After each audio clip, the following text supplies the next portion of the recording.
Quand tu es chrétien, la bonne nouvelle est inutile pour toi. Je m'explique. Je suis sûr que ce qu'il vient de dire, quand tu es chrétien, la bonne nouvelle est inutile pour toi. Il y a quelqu'un qui va couper, va aller mettre ça pour essayer de salir encore. Mais écoutez bien ce que je veux dire. Peut-être en écoutant ma folie, avec un peu de calme et de discernement, puisque vous êtes plus avertis que moi, vous allez peut-être trouver de la sagesse dedans. Viens, papa.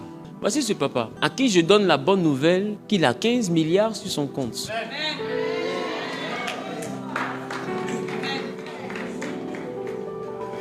Vous avez vu cette énergie qui a traversé la salle?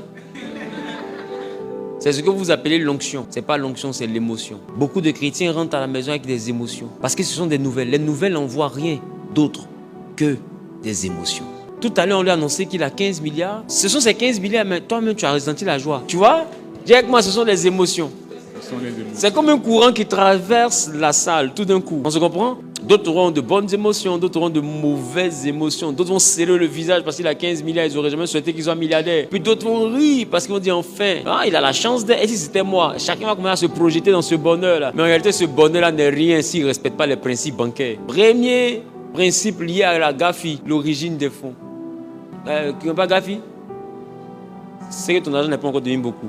C'est elle qui gère l'histoire de blanchiment de fonds, le blanchiment des capitaux et tout. Donc, s'il a 15 milliards tout de suite, il sera un homme célèbre, son téléphone va sonner. Ils vont lui demander, gars, 15 milliards là, tu as fait quoi dans la vie et puis tu as eu ça? Il doit être capable, de justifier. Voilà pourquoi la Bible dit, ceux qui lui l'appellent, à qui il donne la bonne nouvelle, il les justifie. Parce que la bonne nouvelle ne suffit pas. Une bonne nouvelle, il faut la justifier. Maintenant, de deux, s'il a fini de justifier, on dit, bon ok, l'argent est positionné sur ton compte.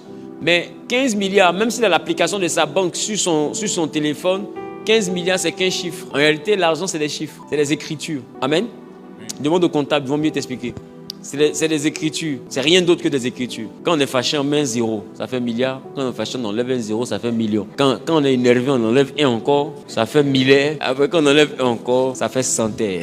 Je pense que c'est à partir de là que tu commences à chanter. Amen. Il a 15 milliards, c'est justifié, mais il décide d'aller à sa banque. Dis avec moi la bonne nouvelle. La bonne nouvelle. Et ses limites. Et à la bonne nouvelle, il décide d'aller à la banque et quand il arrive à la caisse, il dépose sa pièce d'identité et puis la caissière lui dit, monsieur, nous sommes en 2026, précisément le 21, c'est ça? Et puis, votre pièce d'identité a expiré le 20 janvier 2021.